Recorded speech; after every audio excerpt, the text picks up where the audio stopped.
Bem, pessoal, vamos a mais uma aula da nossa química orgânica. Hoje vamos ver a isomeria espacial ótica. Isomeria espacial ótica, como você deve ter desconfiado, certamente tem a ver com algum tipo de luz. Mas até que nós cheguemos na luz, precisamos falar de algumas outras coisas. Repare só, como afinal de contas ocorre isomeria espacial ótica? Afinal de contas, o que é isomeria ótica? Bom, eu posso garantir uma coisa a você. Vai tudo ter dependência da estrutura do composto, da fórmula estrutural do composto. Precisamos apurar e muito a nossa visão espacial. Nós precisamos entender a geometria molecular. Bem, mas afinal de contas, como é, quando ocorre, como funciona isomeria óptica? É o que nós vamos ver agora. Ela ocorre, primeiro que tudo, em compostos que tenham assimetria molecular. Ou seja, a molécula tem que ser assimétrica. Vamos ver depois com detalhes como que a molécula pode ser assimétrica. A isomeria óptica ela faz com que os compostos apresentem atividade ótica. Bem, e o que vem a ser atividade ótica? A atividade ótica é uma capacidade. Repare aqui, os compostos são capazes de desviar a luz polarizada. Bem, luz polarizada, como você desconfiou de tudo, isso aí é um caso de luz, isso aí então tem tudo a ver com física. Quem vai explicar a gente direitinho como funciona a luz polarizada é o professor Noronha. Noronha, podia nos dar umas dicas sobre luz polarizada? Que tal? É com você. Vocês se lembram, quando nós estudamos ondas, que vimos que as ondas podem ser consideradas de dois tipos: as ondas longitudinais e as ondas transversais. As ondas longitudinais são aquelas em que a direção de propagação é a mesma direção de oscilação dos pontos do meio. Nas ondas transversais, a direção de propagação é perpendicular à direção de oscilação dos pontos. A luz é uma onda transversal. O que significa isso? Ela tem os pontos do meio vibrando perpendicularmente à direção de propagação da onda. Mas observe, ela pode estar com essa vibração em vários planos. Num plano vertical, num plano horizontal ou em um plano oblíquo. A luz, quando vem para nós, ela vem com essas vibrações em vários planos. Agora imagine que eu consiga um dispositivo desse tipo. Então, eu vou fazer a vibração. Observe, a vibração assim não passa pela ranhura. A vibração assim não passa pela ranhura. Só passará pela ranhura a vibração que estiver neste plano. Então, a luz polarizada é isso. A luz polarizada representa a luz que apresenta apenas um plano de vibração. Os demais são bloqueados. Como você viu, físicos sabem explicar absolutamente tudo. Mas para nós, o que precisamos é de um esquema bem simples que mostre como funciona a luz polarizada na química. E o esquema é esse. Vamos lá. Na luz polarizada, você tem que ter um prisma de Nicol. Que é isso para nós? Muito simples. Algum aparelho que transforme a luz natural, que vibra em infinitos planos, em luz polarizada, que vibre em um único plano. Bem, aí temos que fazer com que a luz polarizada atravesse uma substância oticamente ativa. Assim, repare então, você tem a luz polarizada vibrando em um único plano. Fazemos com que essa luz polarizada atravesse um frasco onde existe uma substância oticamente ativa. E o que ocorre com a luz? Continua polarizada, é claro, mas sai agora vibrando em outro plano. Ou seja, no caminho, esta substância oticamente ativa desviou o plano de vibração da luz polarizada. Você vai ouvir essa expressão muitas e muitas vezes. Resumindo então, uma substância que tem atividade ótica é aquela que é capaz de desviar o plano de vibração da luz polarizada. O desvio pode ser para a direita ou para a esquerda. Repare, se o desvio for para a direita, chamaremos a substância de destrógira. Destro quer dizer exatamente direita. Gira, que desvia, tá? Então, direita, destrógera. Representaremos um composto destrógero pela letra D, D de destrógero, ou pelo sinal de mais. Aqui vale a seguinte convenção. Se o desvio for feito para a direita, ele é dito um desvio positivo. Se o desvio for feito para a esquerda, vai ser dito um desvio negativo. Repare, então, tudo para a esquerda agora. Se a substância desvia a luz polarizada para a esquerda, ela é dita levógera. Levo quer dizer esquerda e giro, que desvia. Então, levógera, que desvia para a esquerda. Letra identificativa, L de levógera, ou então o sinal de menos. Novamente você lembrou, vale a convenção. Menos quer dizer um desvio para a esquerda. Bem, agora observe. Existem diversas hipóteses, diversos casos onde vai acontecer esse desvio. Vamos então estudar o nosso caso mais importante. O caso mais importante é quando a substância apresentar um carbono assimétrico, um único carbono assimétrico. Bem, carbono assimétrico eu já sei o que é, mas vamos recapitular.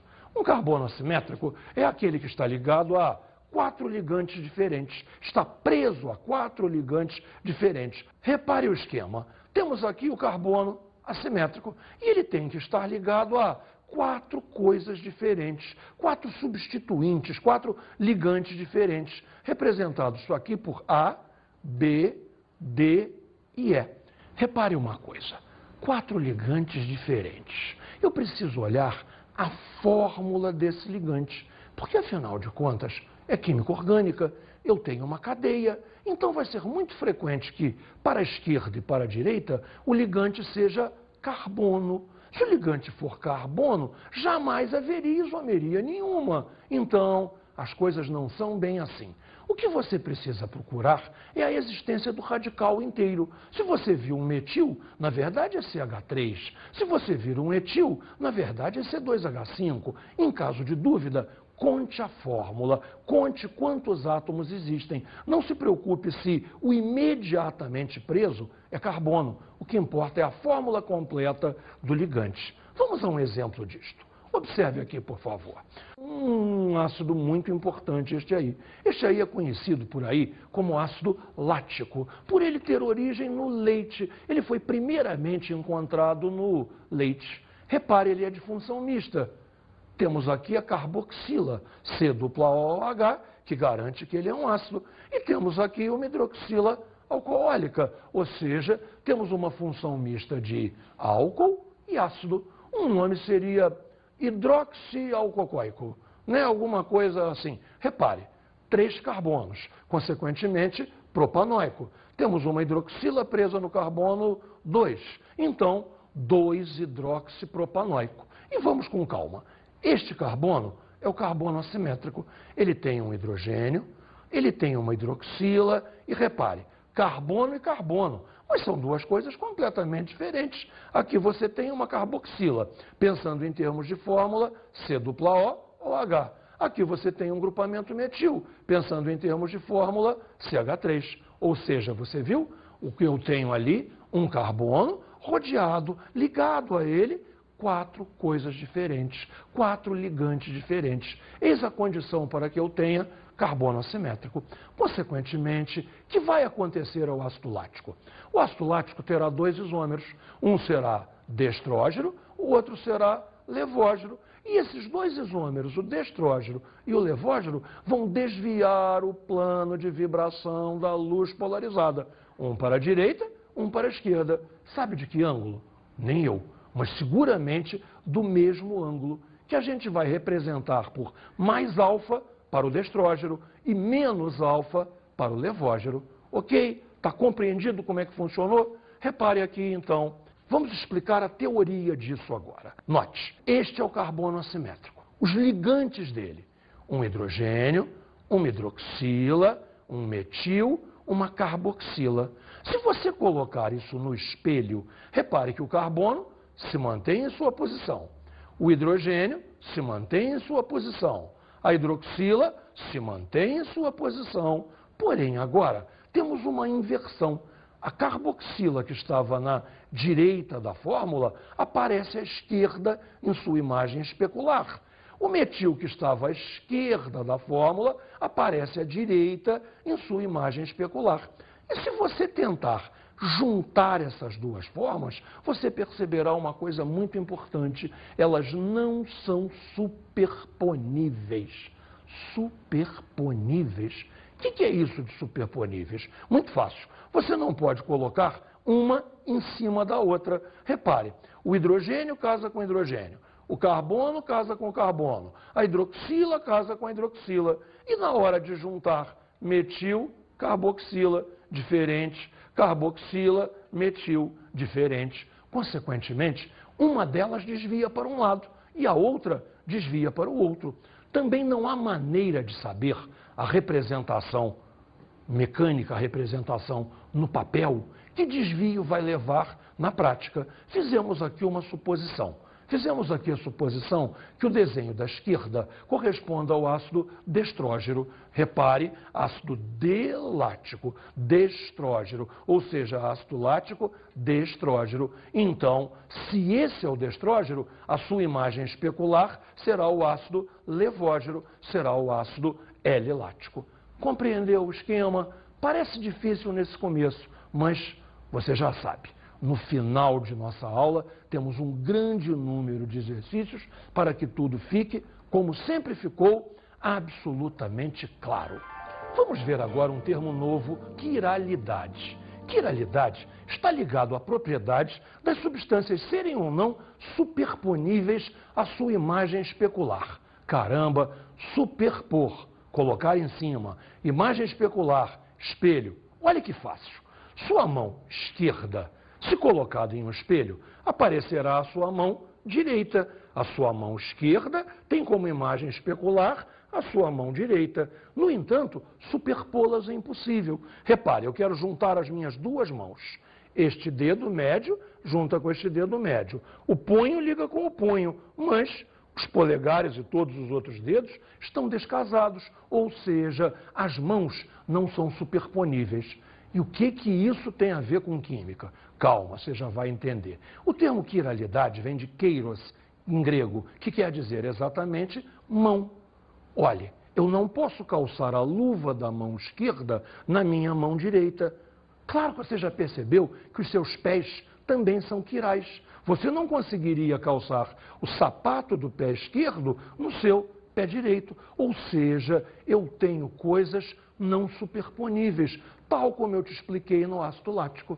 Então, no ácido lático, o destrógeno e o levógeno são estruturas quirais, são estruturas que não podem ser superpostas. Você tem aquele carbono assimétrico que também pode ser chamado de um carbono quiral. Bem, quiralidade já foi. Temos um outro termo fora do comum. Temos o termo mistura racêmica. O que seria uma mistura racêmica? Uma ideia que você certamente teria se você estivesse estudando o assunto há mais de 100 anos atrás. Eu pego um isômero destrógeno, pego um isômero levógeno, pego quantidades iguais desse isômero destrógeno e desse isômero levógeno, misturo os dois. Para que lado vai ser o desvio? Para que lado? Você acertou, não vai haver desvio nenhum.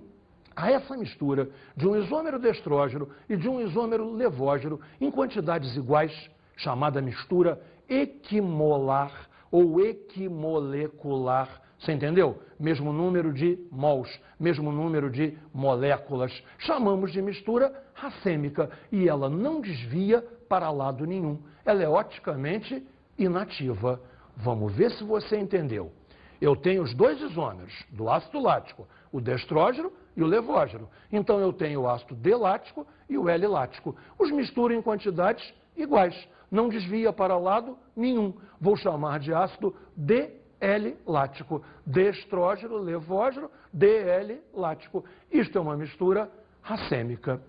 Outra coisa que precisamos ver foi quem fez o desenvolvimento matemático disso. E aí temos uma surpresa.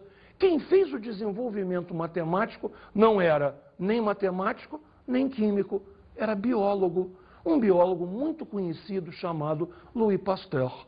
Pasteur, aquele da pasteurização, do leite pasteurizado, aquele que estudou e acabou com ela, geração espontânea? Este mesmo. Vamos aprender um pouquinho mais sobre Pasteur.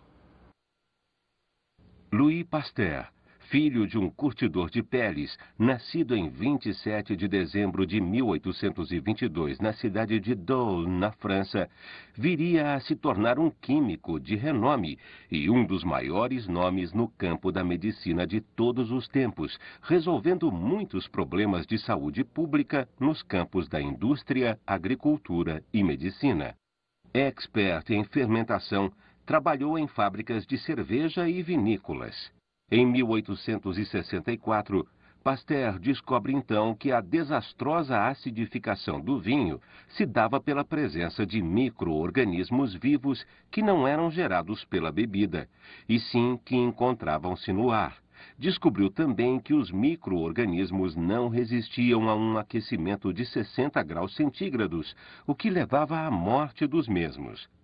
Estava criada a pasteurização e estava lançada uma nova safra de vinhos pasteurizados que dariam um lucro sem precedentes à indústria vinícola francesa naquele ano. Louis Pasteur, dentre suas inúmeras descobertas, descobriu a vacina antirrábica e impulsionou a criação do Instituto Pasteur de Paris e várias outras instituições que receberam o mesmo nome no mundo todo. Bom, eu tenho certeza que você achou interessantíssima a história do Pasteur. Eu tenho certeza também que você não sabia da grande importância econômica da pasteurização e que ela começou com o vinho e não com o leite. Bem, mas o que nos interessa realmente é ver as fórmulas de Pasteur. Onde que elas se aplicam? Elas se aplicam quando eu tenho isomeria ótica com mais de um carbono assimétrico. Em verdade, eu preciso ter vários carbonos assimétricos diferentes. E aí, vamos às fórmulas. A primeira delas me diz o número de isômeros ativos, que é dado por 2 elevado a n.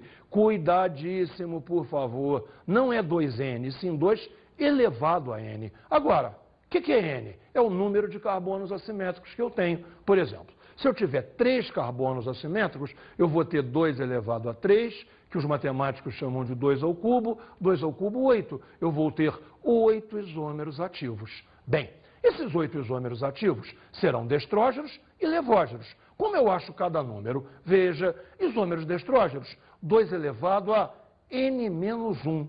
Você não precisa fazer essa conta. 2 elevado a n menos 1 é a metade de 2 elevado a n. Ou seja, se eu tinha 8 isômeros ativos, eu tenho agora 4 isômeros destrógenos. E claro, você já percebeu, os outros 4 são levógenos. Então, o número de isômeros levógenos é dado pela mesma fórmula, 2 elevado a n menos 1. Espere aí, espere aí. Repare, se eu misturar agora cada destrógeno com o seu correspondente levógeno, eu vou conseguir inativar esta mistura. Esta mistura inativa será uma mistura racêmica. Cada um dos 4 destrógenos com cada um dos 4 levógenos, eu vou conseguir 4 racêmicos diferentes. Então, o número de misturas racêmicas também é dado por 2 elevado a n menos 1. Muito fácil, se você percebeu. Descubra quantos carbonos assimétricos tenho. Elevo 2 elevado a n. Esse é o número de isômeros ativos. Divida por 2. Aí você tem o número de destrógenos, o número de levógenos e o número de misturas racêmicas. Vamos a um grande exemplo aqui. Observe, por favor. Que é isso? Meu Deus do céu. Um carbono, 2, 3, 4, 5, 6. 6 carbonos, ou seja, C6. Hidrogênios. 1, 2, 3, 4, 5, 6, 7, 8, 9, 10, 11, 12. Está indo bem. C6H12. E agora oxigênios. Eu tenho 1 por carbono. Repare, 1 por carbono. Então eu tenho também 6 oxigênios. E chegamos a uma fórmula que nos é super familiar. C6H12O6. Pasteur, biologia, C6H12O6. Sim, nós temos a fórmula da glicose. E o que a glicose tem a ver com isso? Nós vamos observar os carbonos assimétricos que a glicose tem. Me siga no exemplo. Repare aqui, basta você olhar as extremidades. Este carbono aqui não pode ser assimétrico nunca. Repare, ele não está preso a 4 ligantes. Você tem um dupla O, logo ele só tem 3 ligantes. Observe o carbono da outra extremidade. Você tem 2 hidrogênios, 2 átomos iguais. Este carbono não é assimétrico. Colocamos, então, aqui nos 4 carbonos, digamos, centrais dessa molécula, a presença da hidroxila. Hidroxila, hidroxila, hidroxila. Colocamos cada hidroxila em uma cor para que você perceba que estes carbonos assimétricos são realmente diferentes. Observe, este é o primeiro carbono assimétrico, que temos para a direita uma carbonila. Agora, nesse temos um carbono hidroxilado e uma carbonila. E essa estrutura vai se repetindo. Neste temos 2 carbonos hidroxilados e uma carbonila. Finalmente, naquele teremos 1, 2, 3 carbonos hidroxilados e uma carbonila. Ou seja, os 4 carbonos assimétricos são diferentes entre si. Este é o nosso N, número de carbonos assimétricos diferentes, 4. Consequentemente, vamos às contas? 2 elevado a 4. 2 à quarta, 1, 2, 4, 8, 16. 16 isômeros ativos tem a glicose. E desses 16 isômeros ativos, claro, 8 serão destrógenos, 8 serão levógenos. E você pode misturar adequadamente cada destrógeno com cada levógeno para obter um racêmico. Logo, serão 8 misturas racêmicas obteníveis a partir da glicose. Então, observe e veja se está absolutamente claro. 4 carbonos assimétricos, diferentes. 2 à quarta, 16. 16 isômeros ativos. Agora, aquela jogadinha da metade. 8 destrógenos, 8 levógenos e, consequentemente, 8 misturas racêmicas. Ficou legal? Bem, vamos ver agora a isomeria ótica com 2 carbonos assimétricos iguais. O fato de que haja carbonos assimétricos iguais altera um pouquinho a jogada. Você vai ver que eu não tenho fórmula nenhuma para usar. Eu tenho que usar apenas o bom senso. Me siga aqui no esquema. Observe, temos aqui, olha só, uma cadeia de 4 carbonos com 2 hidroxilas, 2 hidrogênios aqui no meio. Repare, este carbono é assimétrico. Que temos nele? Um hidrogênio, um metil, uma hidroxila e se eu não souber dar o nome para essa coisa, chama de coisa, chama de treco, não tem importância. É um treco hidroxilado, sem dúvida. Observe agora este carbono. Tem um hidrogênio, uma hidroxila, um metil e você percebeu o mesmo treco hidroxilado que tínhamos antes. Então temos uma molécula que, na verdade, pode ser simétrica. Está assimétrica aqui no desenho, mas com um jeitinho nós vamos torná-la inteiramente simétrica. Bem, esta está assimétrica, então veja, ela é, por exemplo, o isômero destrógeno. Eu não sei antecipadamente pelo desenho se é destrógeno ou levógeno. Estamos improvisando, chutando, seja lá, dê o nome que você quiser. Este aqui é o destrógeno mais 2,3-butanodiol. Você percebeu o butanodiol? 2 hidroxilas, diol, nos carbonos 2 e 3, mais 2,3-butanodiol. Haverá um isômero dele que seria a sua imagem especular e que será o isômero levógeno. Observe, aqui está ele, menos, eu usei lá mais, agora eu tenho que usar menos 2,3-butanodiol. E arrumamos aqui exatamente a imagem especular deste composto. Bem, vamos agora ao nosso jeitinho. Vamos transformar essa molécula assimétrica numa molécula simétrica. Como fazer isso? Criando um plano de simetria nesta molécula. Você tem que arrumar as coisas de maneira que o lado esquerdo e o lado direito sejam exatamente iguais. É possível? É possível. Veja só. Hidroxila, hidroxila, hidrogênio, hidrogênio. Se você passar isso em um espelho, está absolutamente igual um lado ao outro. E daí você deve estar se perguntando, bem, essa molécula é simétrica. Se ela é simétrica, ela não desvia. Ela não desvia, não porque seja uma mistura. Repare, eu não misturei nada. É uma única estrutura que ficou inativa. Ficou inativa pelo fato de ser simétrica. A esta estrutura vamos chamar de meso e identificá-la pela letra M. Repare na imagem. M, 2,3-butanodiol. M de meso. E este meso é um isômero inativo. Repare então, resumindo tudo.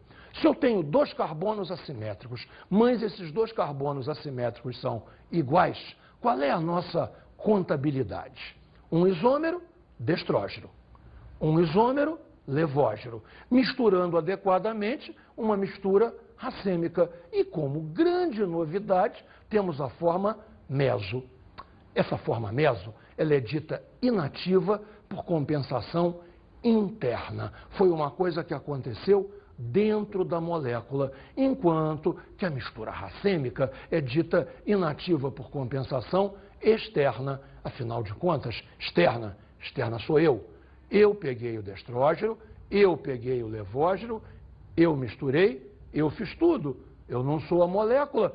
Isomeria ótica que tornou-se inativa por compensação interna. É o meso. Por compensação externa é a racêmica. Você compreendeu? Também temos que ver a isomeria ótica em compostos cíclicos. Um composto cíclico frequentemente pode ser assimétrico. Normalmente a fórmula trans é uma fórmula simétrica. Repare na imagem como este isômero é trans. Trans da isomeria espacial geométrica. Repare, está aqui, olha só. 2 cloros presos num ciclopropano. Esse composto então é o 1,2 diclorociclopropano. Ele tem um cloro, digamos, para cima do plano e um cloro para baixo desse mesmo plano. Um para cima, um para baixo. Esta é uma estrutura trans. Trans 1,2 diclorociclopropano. E a imagem no espelho? Vamos observar a imagem no espelho. Repare, um hidrogênio está afastado. Quando eu colocar no espelho, ficará afastado. Sim, claro, mas veja, aqui ele era à esquerda da molécula, enquanto que aqui é à direita. Um cloro próximo, um cloro próximo. Óbvio, mas repare, este cloro era à direita, este cloro era à esquerda. Quando eu tentar superpor essas imagens, elas não vão se superpor. Ou seja, eu tenho uma molécula assimétrica. Logo, um desses trans será destrógeno e o outro trans, você acertou, será o levógeno. Podemos conseguir uma mistura racêmica entre eles? Claro que podemos. Ou seja, olha que confusão. Confusão? Não, nem tanto, você entendeu. Temos um trans que é destrógeno. Temos o mesmo trans, não exatamente o mesmo, mas a sua imagem ao espelho, que é levógeno. E misturando adequadamente os dois, teremos uma mistura racêmica. Existe ainda um último caso que você precisa aprender.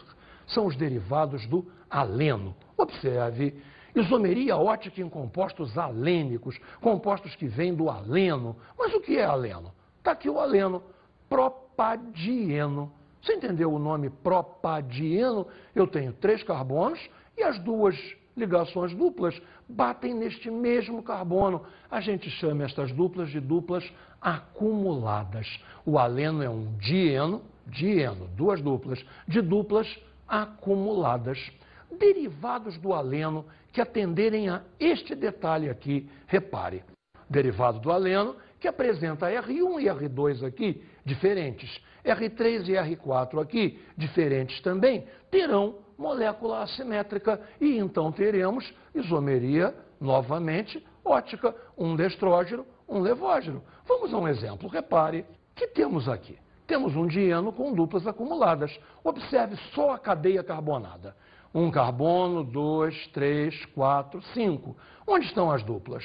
1, 2, 3. A primeira dupla está entre 2 e 3. A segunda dupla está entre 1, 2, 3, 4, entre 3 e 4. A primeira dupla, então, é dita 2. A segunda dupla é dita 3. E temos aí o 2,3 pentadieno. E daí? Metil, hidrogênio, 2 ligantes diferentes. Metil, hidrogênio, 2 ligantes diferentes. Ou seja, o 2,3 pentadieno terá isomeria ótica. Haverá um 2,3 pentadieno destrógeno, um 2,3 pentadieno levógeno, que, se preparada uma mistura equimolar dos dois, nos levará a uma mistura racêmica, como em todos os outros casos. Puxa, como a gente viu coisa, muita coisa mesmo. Então, o que nós precisamos fazer? Exercícios. E vamos a eles. O primeiro exercício pede-nos o seguinte: em qual ou quais compostos 1, 2 e 3 a seguir existe carbono assimétrico? Muito fácil. O que você precisa olhar? A existência do carbono assimétrico. Vamos ao primeiro. CH3, CH2, CO2H. Eu estou desconfiado que não vai ter assimétrico nenhum. Mas, de qualquer maneira, vamos ao desenho. Repare, CH3, 3 ligantes iguais, não pode ser assimétrico. CH2, 2 ligantes iguais, não pode ser assimétrico. Que temos aqui uma carboxila, uma ligação dupla, consequentemente. Você lembra, a ligação dupla inviabiliza o carbono assimétrico, porque ele passa a não ter 4 ligantes. Vamos então ao segundo exemplo. Repare, CH3, CHBr, 1 hidrogênio, bromo, CH2. Estou desconfiado que tem uma assimetria aqui. Vamos ao desenho detalhado. Este C, 1 hidrogênio, 1 bromo, 1 metil, 1 CH2OH. Não há nenhum nome especial para isso. Diga a fórmula CH2OH. Isto aqui é um álcool. Este carbono é um carbono assimétrico. Já atendemos o nosso exercício, mas vamos aproveitar a estrutura no ar e dar nome para ela. É sempre um exercício bom. Nomenclatura é importante para nós sempre. Repare que temos aqui álcool, sem a menor dúvida, uma hidroxila alcoólica, um substituinte que é um bromo no carbono de número 2. Claro que a hidroxila vai levar o número 1. Se não existisse o bromo, como é que era o nome? 1, 2, 3 carbonos, propanol, 1 propanol. 1 bromo no carbono 2, isso mesmo, 2 bromo, 1 propanol. Treinar é fundamental para a gente não perder nenhuma chance de estudar nomenclatura.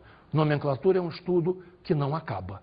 Vamos ao terceiro exemplo. Terceiro exemplo, CH3, CHCl, COH, CHCl. Estou desconfiado de uma assimetria ali. Vamos lá no desenho. CHCl, metil. Como é que você poderia identificar aqui? Você pode dar um bom nome para isso. Claro, carbonila aldeídica. Hidrogênio, cloro, metil, carbonila aldeídica. Estão lá 4 ligantes diferentes, nos levando a um carbono assimétrico.